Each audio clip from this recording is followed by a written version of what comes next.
respected Most Reverend Dr.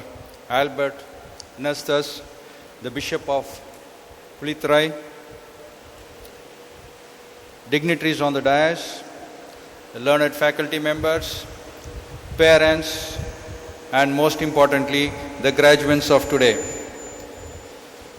First of all, congratulations to all the graduates who have completed your graduation and post-graduation at the Xavier Catholic College of Engineering, Nagercoil. It's a very exciting occasion for me and a big honor or two. I grabbed this opportunity to be here when our principal came there to invite me. In fact, I used to pass this way to Trivandrum on many occasions, and I used to see the majestic institution located at the downhill. And then I was wondering whether I will get an opportunity to visit this beautiful institution. Thank you, sir, for this opportunity. I start with a quote from Dr. APJ Abdul Kalam, who's my mentor. To succeed in your mission, you must have a single-minded devotion to your goal. I repeat, to succeed in your mission, you must have a single-minded devotion to achieve your goal. You all completed your degrees, and then now you are going into the exciting world of opportunities and excitements. You should not settle with what you get. You should thirst for the better. You all should not rest till your goals are attained. A small golden phrase: arise, awake, and stop not till the goal is reached. In fact, when your principal came there to invite me, we just talked about this Silver Jubilee and then the celebrations, etc. And then before we broke for lunch, I asked him whether he has visited this project. Then he said way back in 2007, when the unit number 1 and 2 were under construction, he visited this project.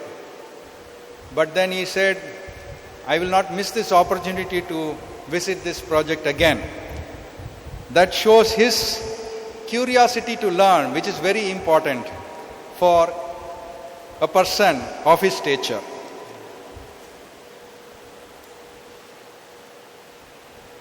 We always feel that the student population is a very important group which forms the impressionable minds.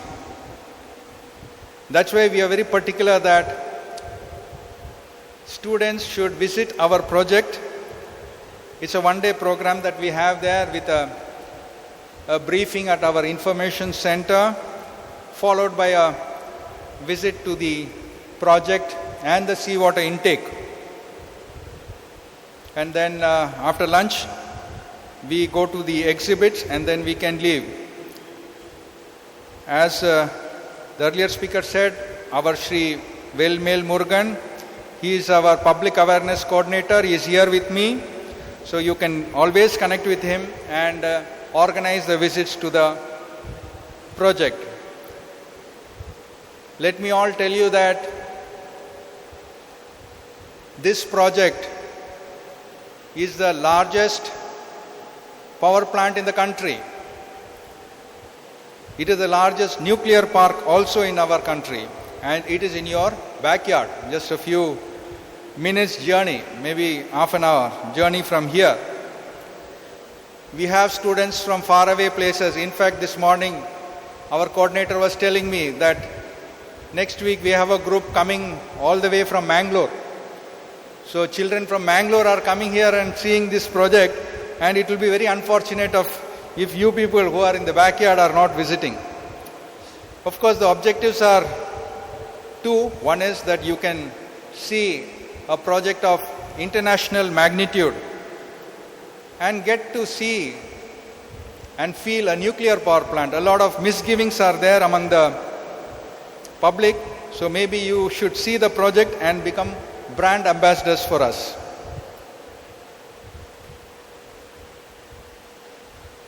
You all have put your hard work, and today you are going to get your most coveted degrees. As graduates, it is your responsibility to exhibit to the world, the society, friends, parents, and all around us, all that we have learned. The attitude, the basic qualities of humbleness and humanity. Only then we can excel in whatever we do. Your consistency and your hard work has brought you the degrees, but it will not end here. Here, only then it will be complete. As a learned person, a lot is expected from you. And we all know that India is an ancient country. We have religions, customs, which has continued over ages. And these are not easy to change. Science and technology are out of the reach for the common man. And they have more confidence on hearsay rather than evidence-based practices. I remember that when I was a child, when I was going to school, one day I happened to see a person who had seizures. So he fell down from the cycle and he was trembling. And somebody ran, the crowd, as usual, the crowd was there, and somebody ran and gave him some metallic object, some key bunch was given in his hand. And after some time he recovered. And then I was wondering what happened. I really could not understand the correlation. But if I go home and tell my mother or ask her what happened, why they did like this, she will fire me. She will tell me, why you went and saw all that, you should go straight to the school and come back straight home. So I did not dare to ask. After some time, a similar incident occurred. So then also the people around did the same thing, pulled out some key bunch or some metallic object and gave him, and then everything was normal. Those were the impressionable years, and I was also convinced, oh, this is the remedy for this problem. Then later on, we had some smart guy in the group, he was telling me, why this happens? This is because of lack of iron or lack of ferrous. And then once you give the metallic object in his hand, it will stop. I really wondered how it is possible. His system doesn't have ferrous, so he claims, and then you give the metallic object and everything becomes normal. But later on, when I got to know about the facts, it was far from the truth. I was also ashamed that how I could believe such a wrong practice and how it is so much embedded in the society. So coming back, as graduates, it is your responsibility to explain and give true justice to the people, or the truth should be explained to the people. And you should explain that the first aid for the particular event, how it is to be given and what is to be done, and not resort to such practices. You have a big role to play in the growth of society. You need to focus on achieving these goals by your sincere and consistent efforts. I repeat the quote of our former president. He said, "Dream is not the one which comes in your sleep. It is the one which will not allow you to sleep." Okay? Dream is not something which comes in your sleep. It should not allow you to sleep. This reminds me of Dr. Homi Jahangir Baba, who is told as the father of the atomic energy program in India. I'm not sure how many among this audience knows about him, but he was the leader for the atomic program in India. We will just see a little later how it is important to our country. If you recall, the Parsis, or the people belonging to the community of Zoroastrianism, they are all from the Iran or the then Persia. So due to some reasons they fled from there and they came down to Gujarat, along the coast of Gujarat.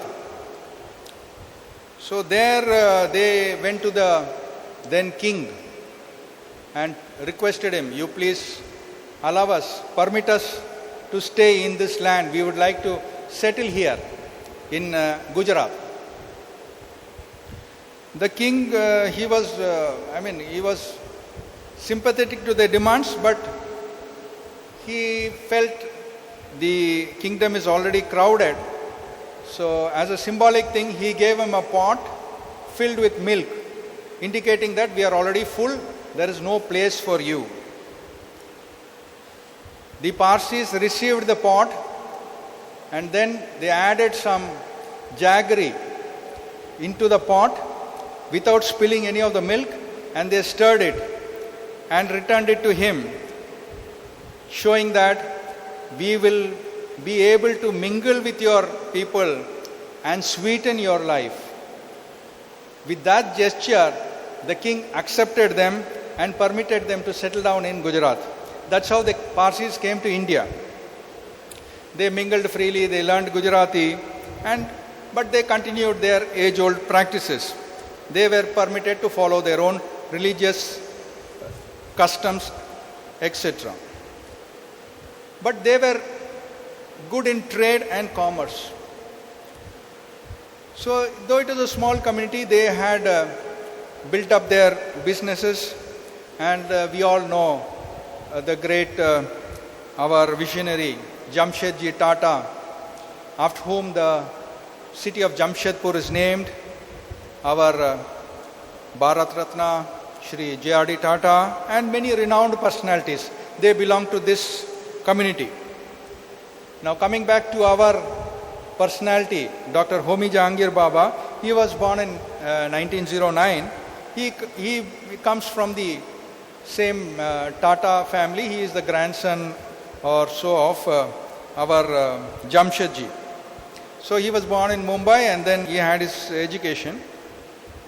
And they are extremely rich by the time they established their businesses, and they were doing very well. And at that time, the Tatas were a renowned family. Most of the leaders at that time, Mahatma Gandhi and Jawaharlal Nehru, etc., they used to call upon them. They used to visit their homes. So as a child, Dr. Homi Baba was, aware of the political situation in our country and the nationalism that was called for. Then he went abroad to UK. Most of those people, rich people at that time, they used to go to UK for higher studies. He went to Cambridge.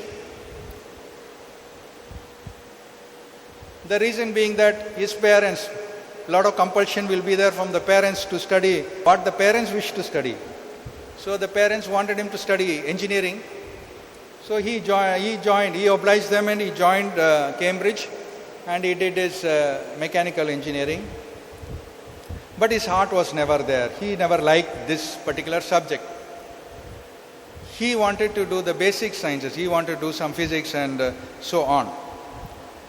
So then he reached an agreement with his parents. He told them, I will complete this mechanical degree for your sake, and then I will study what I like, that is physics. The parents were interested in studying mechanical because the Tata Industries was established, and they thought he will lead one of the wings of the Tata group of industries. But then he did not relent. Finally they gave up. Parents gave up, and he continued his education there in physics. Subsequently, after everything was over, he came back to India. In those times, mostly they thought that children will be more interested to work in advanced countries like UK, but he was different. Once he came to India, he wanted to, do something here. So at that time, if you recall, there's an institution in Bangalore called the Indian Institute of Science. This institute was established by the Tatas. In fact, even now, among the local people, they call it Tata Institute. Indian Institute of Science may be less popular. It is called as Tata Institute because they were the ones who established this initial institution. Then Dr. Baba, he went there and he requested them for a job there. They offered him a post of a reader. This was a position for the teaching faculty then. I think this position is not there now. I'm not sure about that. But he became a reader at the Indian Institute of Science. It was a time when the Second World War had ended by this time. And world over, nuclear technology was picking up. He was interested. He was waiting for this opportunity to launch the atomic energy program in India. This was the time, sometime in 1947. Then he approached the then Prime Minister, Sri Jawaharlal Nehru, and explained to him about his plans. The Prime Minister immediately granted him his desire, and that's how the Department of Atomic Energy was born. He continued the those days it was called Atomic Energy Establishment. And then finally in 1964, you may remember that our Prime Minister, Nehru, died. And then the next Prime Minister, Sri Lal Bahadur Shastri, took over, and even he also died within a short period. Then there was a doubt in the minds of the people, what will happen to the nuclear program? On the following day, Dr. Baba took a flight to Vienna. He was going there to address a gathering, and that was the end of the story. It never made it to Vienna. It crashed over the Alps, and that was the end. The nation was shocked by this sudden demise. That was a brief about the father of the atomic energy program in India. Why I was telling his biography is a young man. He has contributed, how he has contributed his might towards nation building. Today, we are living in peace in a world of power. We are seeing the turmoil all around the globe. And nuclear power is something which will not be available to you from your neighboring countries. You may all be knowing about the NPT or the Non-Proliferation Treaty, which was signed sometime in 1970, wherein there are 5 nuclear weapon tested countries. That is the USA, the UK, France, Russia and China. The treaty is that they will be permitted to test and nobody else should test. Okay, so a very unfair treaty that to prevent the proliferation of the nuclear weapons, they said that they are already graduated into the nuclear weapon country and now nobody else should join. Fortunately, our leaders did not accept this and they did not sign this treaty. Most of the countries around the globe have signed this treaty except a few countries, among which India is one. Today, if we can boast of our self-reliance, it is because of those great leaders. Coming to the need of the hour, we see that most of the neighboring countries are advancing very fast, while we are also advancing, but at a much slower rate. If I have to put my finger on any one single reason why we are not growing as fast, I would say it is the technology. The available technology in our country is outdated and has not kept pace with the times.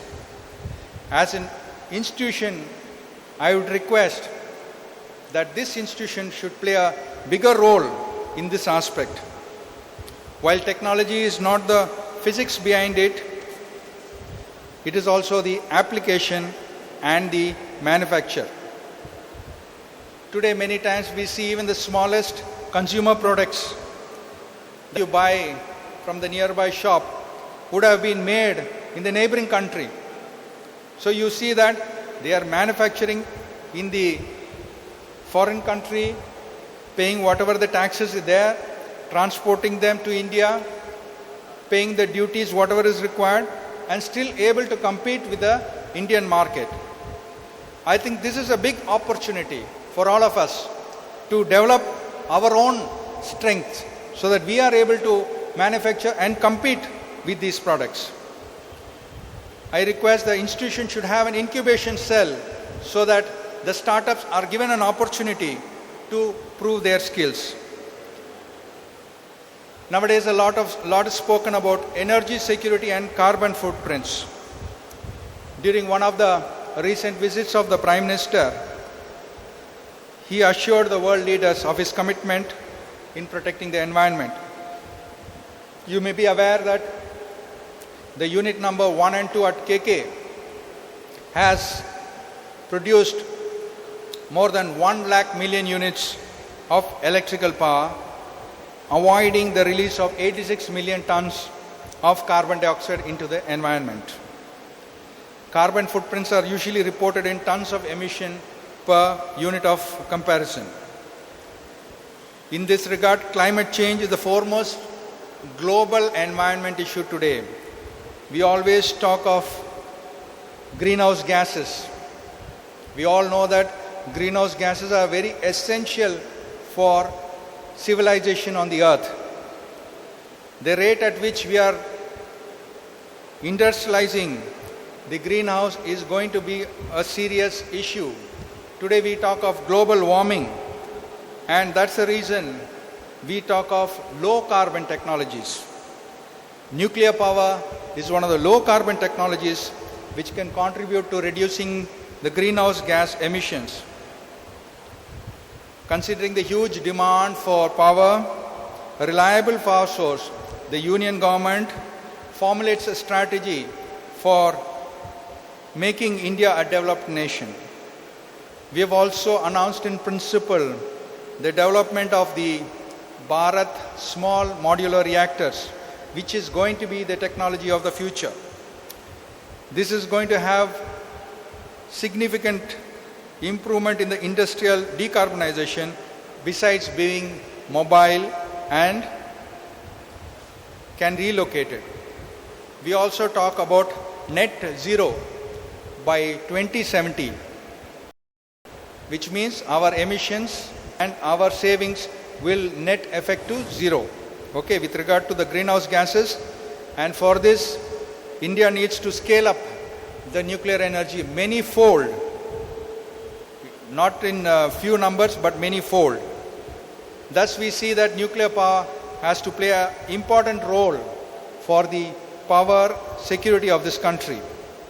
Just to have a small look at the power sector in our country, we are generating 2.5, like any other organization, we have a one-year training program, and subsequently we have an extended training program on the job, and then we have an elaborate system of licensing.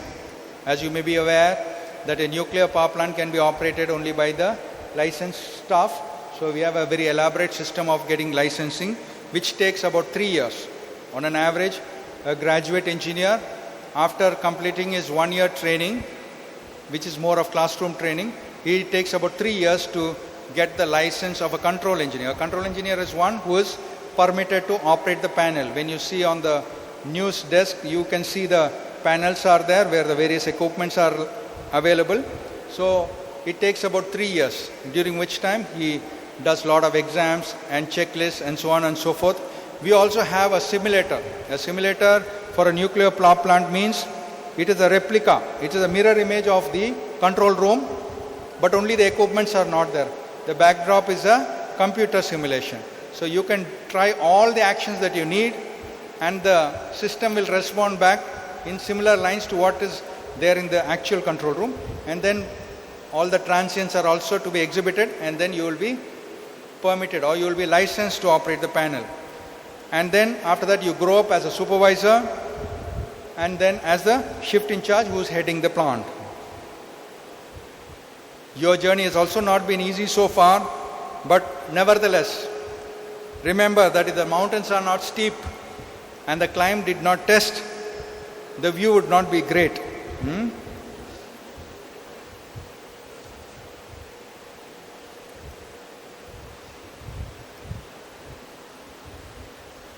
As graduates, we should be prepared to learn from our counterparts when we join our industry.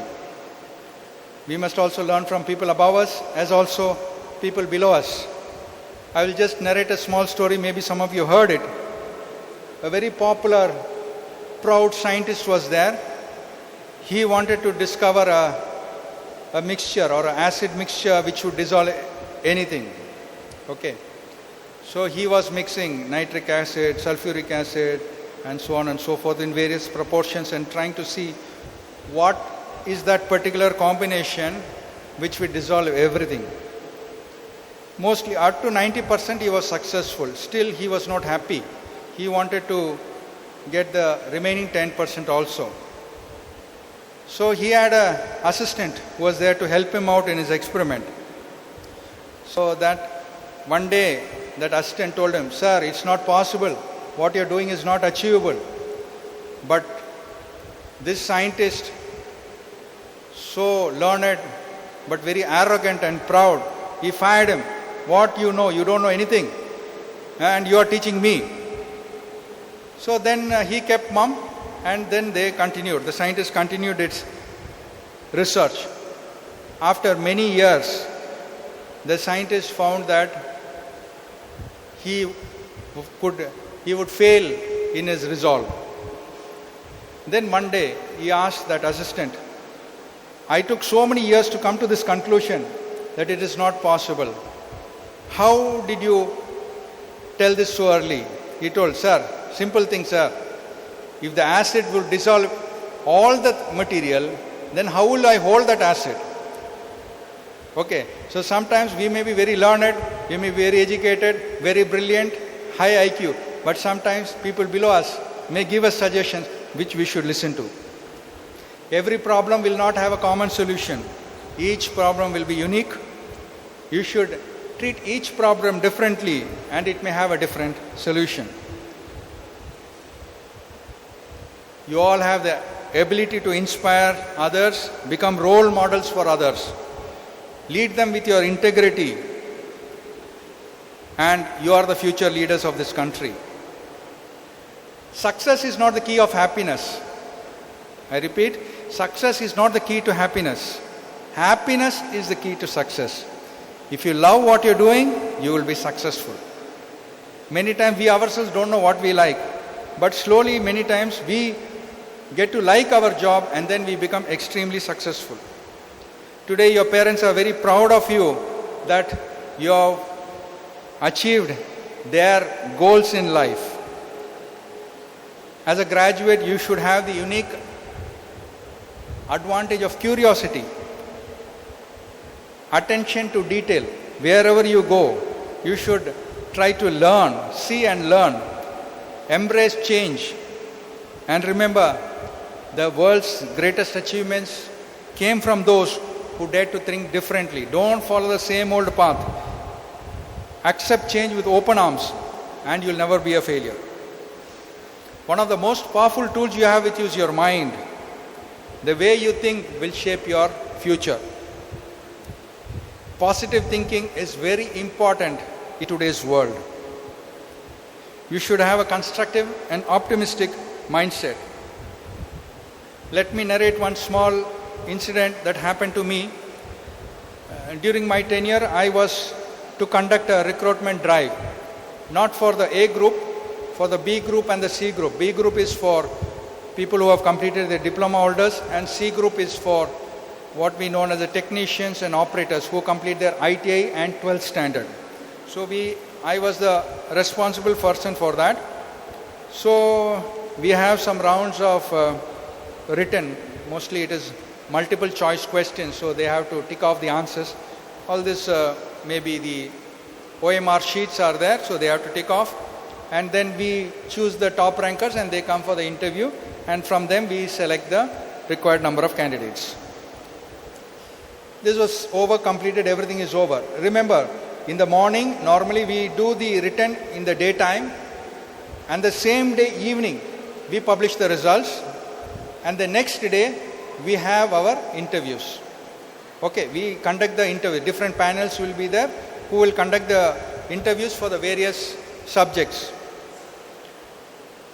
And the next day, after the interviews are over, we don't publish the list, but we sign off the final list of candidates who have been selected. It further goes for scrutiny to our headquarters, more to do with the administrative aspects.